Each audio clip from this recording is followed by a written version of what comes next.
Top quality और consistent performance के लिए सिर्फ सिल्वर पंप नाम याद रखना। એર ઇન્ડિયા 171 નંબરનું જે પ્લેન છે અમદાવાદથી લંડન જઈ રહ્યું હતું તે અચાનક જ આ ક્રેશ થયું।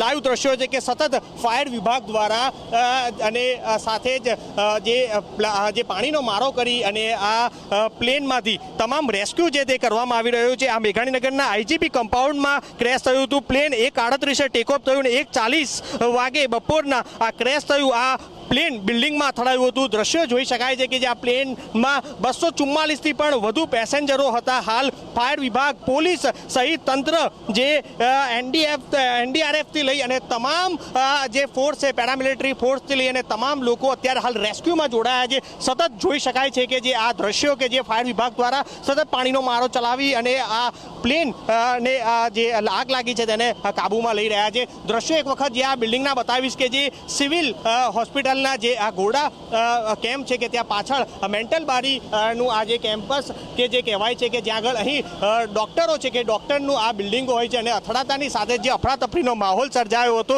જોઈ શકાય છે કે કેટલું વિશાળ આ પ્લેન છે કે જે ક્રેશ થતાની સાથે જ ખૂબ મોટી દુર્ઘટના છે તે સર્જાઈ છે। આશરે 100થી પણ વધારે લોકો અર્ધ બળેલી હાલતમાં અત્યારે હાલ તેમના જે છે તેમને લઈ જવામાં આવ્યા છે સિવિલ હોસ્પિટલમાં। સતત પાણીનો મારો ચલાવી અને ફાયર વિભાગ દ્વારા અત્યારે હાલ કાબૂમાં લેવાનો પ્રયાસ કરી રહ્યા છે।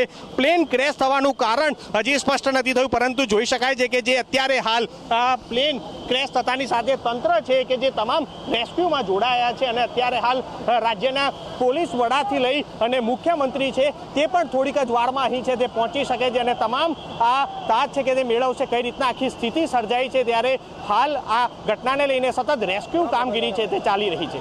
પર્સન નિલેશ વઘોડા સાથે મિહિર સોની, TV9 અમદાવાદ।